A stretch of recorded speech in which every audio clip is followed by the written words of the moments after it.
Hello mga SM. So mo ni ang atong PCO application no. Sa mga naglisod og upload, naglisod og apply, so mo ni ang sample nga ang gibuhat. So tanang requirements sa PCO atong i-upload na natin sa atong profile. So direta sa profile mag-start. So tanang mga requirements katong gipangayo nga affidavit of undertaking, kadtong appointment letters, kadtong proof nga college graduate ka. So, dinhi nato ipangbutang. So, una-una, maghimo kag profile, butangan nimo nga nimo diha, apelyido, middle name, tapos six male, tapos Filipino, imong pangbutang diha. Tapos email ad, mobile phone number, nya click if you are the managing head. So, dili man ta managing head, no na siya. Onya name sa atong managing head si Christopher M. Laron ang atong TL sa Cebu. Unya atong ipang-attach ang iyang certificate. So dinhi atong i-attach ang certificate ni Sir Chris. So ato view na para makita ninyo. Mana ang certificate ni Sir Chris. Okay, balik ta. So dinhi sa PRC license wala man ta na yung lisensya. So blanco lang na siya. Sunod, educational attainment. So dapat ibutang nimo inig-apply nimo ipamutang nimo sa kang na unsay nahuman nimo imo sa nang pamutangan diha og kanang details. Hindi kung magbutang sa details, mag-upload ka of proof nga graduate ka unsa man, so ITR or diploma. So unsay ang gi-upload ang akong ITR. Okay? So mani siya. So i-upload na ninyo inyong mga ITR para proof nga college grad no. Sunod,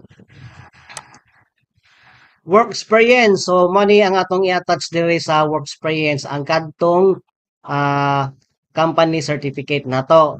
Para makita na to, ito i-check. So, dapat ang atong kuhan, mao ni siya sa passport, pari-pareho to tanan, no? Unya, ang inyong ibutang diha, address sa station, kung asa mo na butang sa nga station. Okay, so way sagol diha, way flying B diha, San Pascual lang, San Pascual. Okay, so way nakabutang nga flying B. Okay, para dili malito ang kuha, evaluators na flying B ba ni nga company or San Pascual, so maglibong sila. Okay, pero dili na siya problema kay makita man na nila kung unsay atong gi-apply nga kuan nga station. So makita gyapon na nila wala siya problema. Okay? Sunod, ang atong certificate nga nag-attend ta og kuan PCO training. So akong ipakita ninyo ang certificate. So mao na siya i-attach gyapon na nato siya. Okay?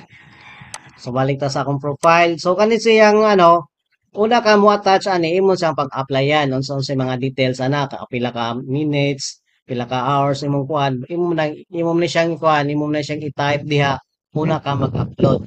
Okay? So kani kay naka-upload naman so dili na ko mag-type. So katong mag-start pa lang mo type sa mo unsay detalye. Okay? Tinghuman i-upload ninyo ang inyong kuan unsay gipangayo dire. For example, PCO control. So pila ka hours 14 nya i-upload ninyo diha ang inyong kuan, ang inyong certificate, okay? So appointment letter kadtong gi-appointa as PCO accredited. Okay? So man siya. Okay, ang nakabutang gyapon sa atong kuan PCO under the authority of the company ay appoint designated designate imong pangalan unya asa may address nato da ang station yan po nato ayan lang butangi flying bay kay maglibog na sila so butangin na lang station sa nga station diha kay ang atong company San Pascual man no mao na siya okay so sunod ECC okay upload po natong ECC sa atong station para mo ni siya basihan nga ang atong gi-apply nga station mauna okay mo ni siya di ba so makikita ang unsay atong gidang station tungod sa ECC. So bisag lain pang tag-iya ana sa katupang una nga dealer so may baw-an gihapon kinsay ming daan na karon nga company. Okay kay ato naman siyang gi-apply no na. So mao na siya. So ang usa ani dili na ma-view na ho agkatong affidavit of undertaking. So ako ipakita ninyo ang akong affidavit of undertaking ha. So manay akong joint affidavit unsay akong gibutang diha ako lang pangalan. John Pisco nya asa ko resident nga sa Badyang, Masin City, nya under the managing head San Pascual Field Ventures Office nya Asuncion Paco. So asa nga kuan located so Asuncion Paco kay mo na akong gidangan station mao na siya. So San Pascal. So walay flying B na nakabutang para dili malito ang atong evaluator. Okay? So manan siya. Okay, inighuman na ngadto na ta sa application. So akong application ha, akong ipakita niyo ang akong application. So mani akong detalye sa akong application. Masa ninyo makita. Okay? So na-upload na diha ang atong kuan, ang atong designated designation of PCO. So ato nang gi-upload mo na siya oh. Para makita ninyo balik unsa nang designated designation. So gi-point ta as control officer, pollution control officer. So ana siya.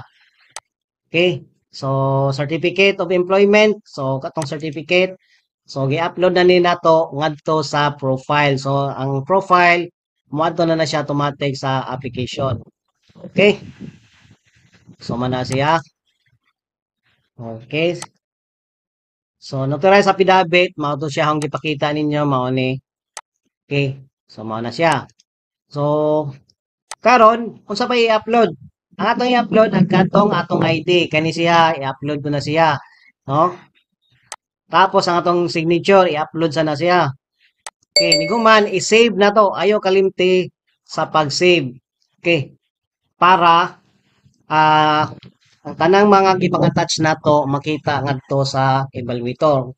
Karon sa mga ongoing process pa na status, ang inyong buhaton ana i-click ninyo ang inyong evaluator.